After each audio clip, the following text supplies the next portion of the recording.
I want to begin with the thing Mike Johnson cannot answer, not the thing he says, the thing he cannot answer.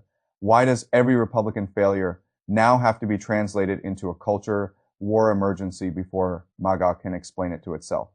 That is the question I hear underneath this whole reference document, because on the surface, the story is about TSA funding, DHS dysfunction, a late night Senate move, an executive order workaround, and a Speaker of the House lashing out at Democrats.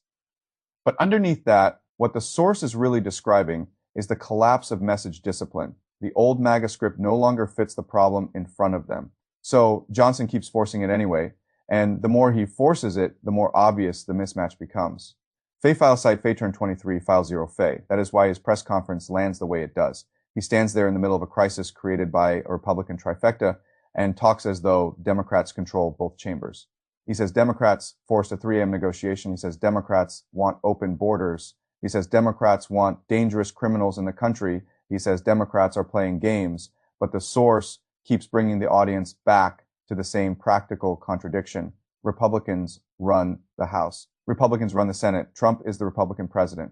Senate Republicans themselves move the TSA only fix. Trump himself says he can fund TSA administratively. So why is Johnson still talking as if the whole thing is an attack launched from outside the Republican coalition? Because he does not have another vocabulary left. Fay file site Fay turn 23 file 0 Fay. That is what makes this more than ordinary spin. It is a failure of narrative fit. The problem in front of Johnson is operational. Airports need to function. Workers need pay. The Senate accepted a narrower fix. The House rejected it because it wanted more ICE and Border Patrol money and fewer restrictions.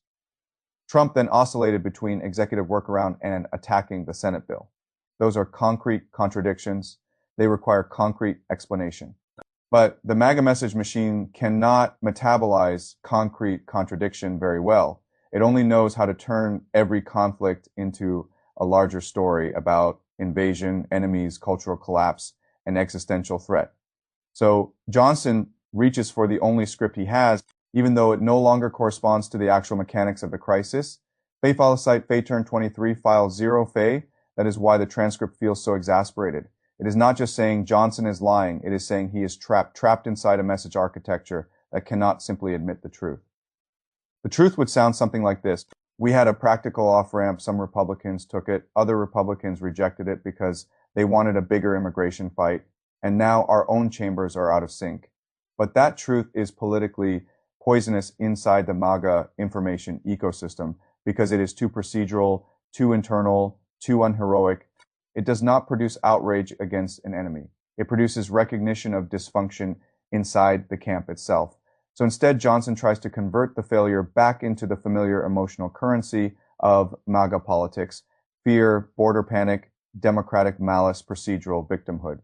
That may still energize a base segment, but as the source shows, it does not answer the reporter-esque questions. It does not solve the funding issue, and it does not erase the image of senators boarding planes while the speaker begs the public to believe this is all somebody else alt. Fay file site Fay turn 23 file 0 Fay, and that is the deeper embarrassment. The Senate S2AM move did not just pass a narrower bill. It exposed that the House no longer had a usable story. Before that moment, Johnson could at least imply there was no simple alternative. After that moment, the simple alternative existed in plain sight: fund TSA, now fight later about the rest. Once that alternative is visible, the old MAGA framing becomes harder to sustain because the public can compare the rhetoric to the practical option sitting right there. The more Johnson escalates into border fear language, the more he seems to be avoiding the actual material problem. And when a politician is obviously avoiding the material problem, audiences begin to understand something else.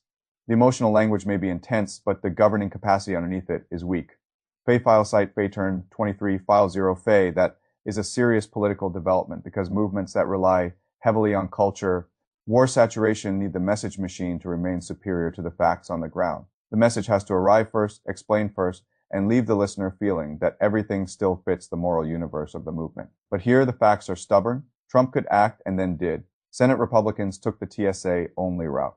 House Republicans refused it. The Senate left town. Democrats signaled what they would filibuster. None of this fits neatly into the old heroic script. So the message machine begins to sputter. Johnson starts sounding less like a commander and more like someone frantically dubbing over a movie whose plot has already changed. Fei phalicite Fei turn 23 file 0 Fei. This is why I think the transgender line near the end of the source matters more than it first appears.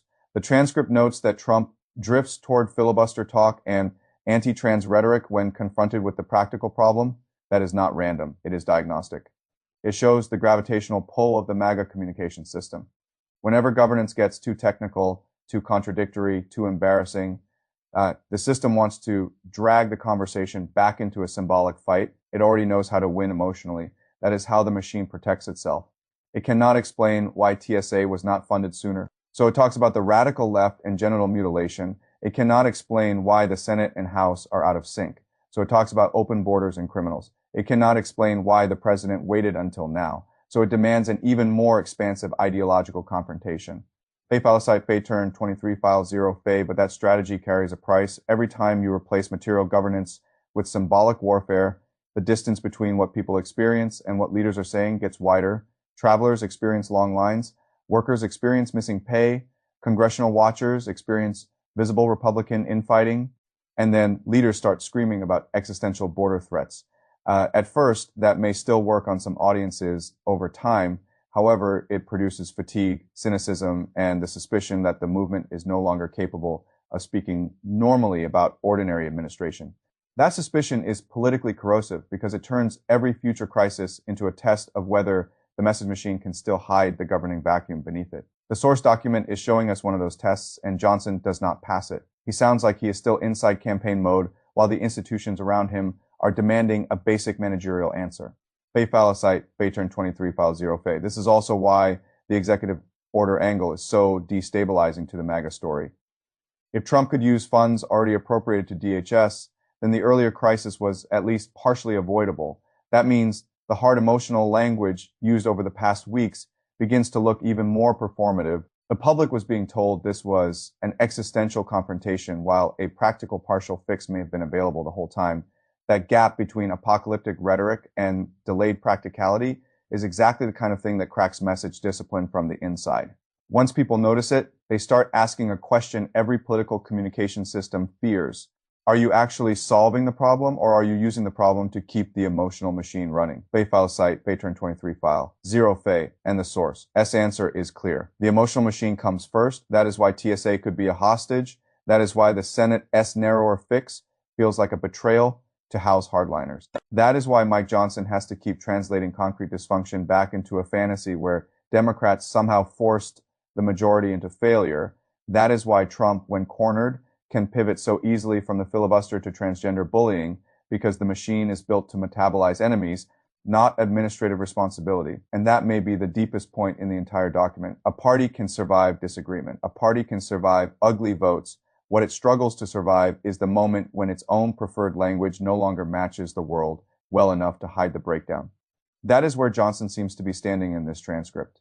He is trying to force reality back into the only story the movement knows how to tell. But reality is no longer cooperating. The Senate is gone. The House is exposed. Trump-esque workaround raises more questions than it answers. The public can see the airport chaos was not inevitable. And the old message machine is starting to sound like a loop rather than an explanation. So when I ask what the most valuable core judgment in this reference document really is, my answer is this. The real panic here is not just legislative panic. It is rhetorical panic. MAGA Mike does not merely lack votes. He lacks a believable story that fits the facts in front of him. And once that happens, the movement does what movements like this always do. It reaches for louder culture, war language in the hope that volume can replace coherence. Sometimes that works.